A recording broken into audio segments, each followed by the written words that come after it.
Hello everyone, welcome to GATE academy. और जैसा कि हम जानते हैं कि DFCCIL का एग्जाम आने वाला है। DFCCIL ने डेट रिलीज कर दी है और जो डेट है वो 27 सितंबर टू 30 सितंबर तक है।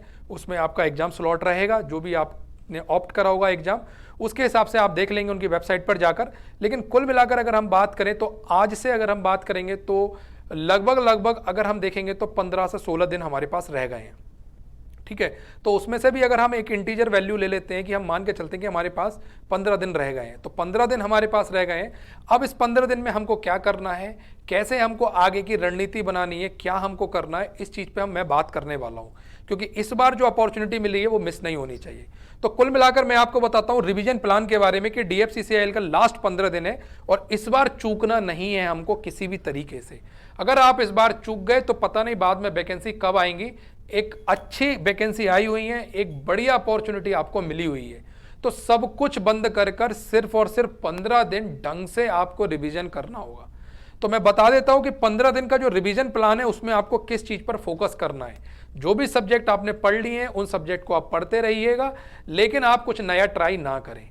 तो मैं बता देता हूं कि लास्ट 15 डे में आपको क्या करना है। तो लास्ट 15 डे में हमारे पास दो पार्ट है। दो पार्ट की अगर हम बात करेंगे तो हमारे पास मतलब दो पार्ट है। एक पहला पार्ट जो है वो है हमारे पास टेक्निकल। तो मैं यहाँ बात करता हूँ टेक्निकल की, यानी कि टेक हमको पढ़ना है। और दूसरा पार्ट है हमारे पास नॉन टेक, और हमको नॉन टेक को भी पढ़ना है। ठीक है, नॉन टेक। तो आपको करना क्या है कि आपको ऐसा करना है कि हमारे पास कुल मिलाकर 15 दिन अगर हमारे पास बच रहे हैं, क्योंकि एक आध दो दिन ट्रैवल में भी निकल जाएगा, तो टोटल 15 दिन बच रहे हैं। तो अगर टेक्निकल की बात करूं मैं, सिर्फ टेक्निकल की, तो आपके पास पूरे दिन में 24 आवर्स रहते हैं। इस 24 आवर्स को आपको डिवाइड करना है। तो कम से कम इस 24 आवर्स में आपको 6 आवर्स टेक्निकल को डेडिकेटेड करने हैं। ठीक है, 6 आवर्स आपको टेक्निकल को डेडिकेटेड करते हैं, जिसमें आप रिवीजन करेंगे। जिसमें आप क्या करेंगे, रिवीजन करेंगे। और रिवीजन में आपको क्या करना है, रिवीजन में आपको 2 सब्जेक्ट पैरेलल चलाने हैं। क्या चलाने हैं, 2 सब्जेक्ट पैरेलल चलाने हैं। ठीक है, 2 सब्जेक्ट पैरेलल चलाने हैं आपको। और इस 6 आवर को आप 7 भी कर सकते हो, ये आपके हाथ में है कि आपको क्या करना है, लेकिन 2 सब्जेक्ट आपको पैरेलल चलाने हैं। तो 2 सब्जेक्ट आपको पैरेलल चलाने हैं और 2 सब्जेक्ट आपको तुरंत पैरेलल चलाते हुए कम से कम 2 दिन में पूरा सब्जेक्ट रिवाइज कर देना है। यानी कि 2 दिन में आपको पूरा सब्जेक्ट रिवाइज कर देना है, 2 दिन में। ठीक है, तो 2 दिन में आपको सब्जेक्ट पूरा रिवाइज कर देना है और 2 सब्जेक्ट पैरेलल। यानी कि आप कुल मिलाकर बात करें तो 2 दिन में आपके 2 सब्जेक्ट हो रहे हैं। 2 सब्जेक्ट पैरेलल में इसलिए बता रहा हूं कि आप बोर ना हो, एक सब्जेक्ट को पढ़ते हुए आप बोर ना हो।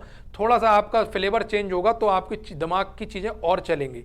तो 6 आवर्स में आप देख लीजिए कि आपको कैसे डिसाइड करना है। 3 आवर कोई एक सब्जेक्ट पढ़ना है, फिर 3 आवर कोई एक सब्जेक्ट पढ़ना है, या फिर 4 और 2 का रेशियो बना दीजिए। जैसा भी आपको लगता हो, ये आपके हाथ में मैनेजमेंट है कि आप कैसा कर रहे हैं। लेकिन 2 सब्जेक्ट आपको पैरेलली चलाने पड़ेंगे क्योंकि टाइम बचा है कम, और इस बार जो कर जाना है ना वो फिर बाद में मौका नहीं मिलेगा। तो इस बार एकदम आप ये मान के चलिए आग लगी हुई है आपके चारों तरफ, और उससे आपको बाहर निकलना है। तो जो आपको लगता है बेस्ट पॉसिबल आप उतनी मेहनत करेंगे। तो 6 आवर आप इसमें से दीजिए और कम से कम आप 3 आवर्स इस टेक्निक नॉन टेक को पढ़ने को दीजिए। पूरे दिन में 3 आवर आपको नॉन टेक पढ़ना है। अब नॉन टेक आपके पास जो भी नोट्स हैं उनको उठाओ और रिवाइज करना चालू, एक तरफ से उठाकर रिवाइज करना चालू कर दो और मार्क करते चलो कौन कौन से पॉइंट आपको बार बार देखने हैं। तो 3 आवर इसको देंगे, 6 आवर इसको देंगे, टोटल 9 आवर का प्लान आपका बनेगा। 9 आवर के प्लान में आपको क्या करना है, तो टोटल आपके पास अगर 9 आवर का प्लान ये बनेगा रिवीजन का, तो बेस्ट तरीका ये इस 9 आवर को आप यूटिलाइज कर रहे हैं पूरे 24 घंटे में।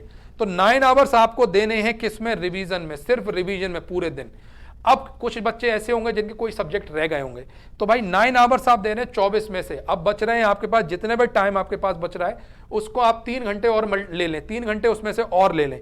यानी कि 3 घंटे अगर आप और ले लें, 3 आवर्स अगर आप और ले रहे हैं एक्स्ट्रा इसमें से, तभी भी आपके पास 12 घंटे बचेंगे अदर्स काम के लिए। तो एक्स्ट्रा हम 3 घंटे ले रहे हैं, जो हम अगर कोई नया सब्जेक्ट चल रहा है, हमारा न्यू सब्जेक्ट अगर रनिंग में चल रहा है तो उसके लिए हम 3 घंटे दे सकते हैं।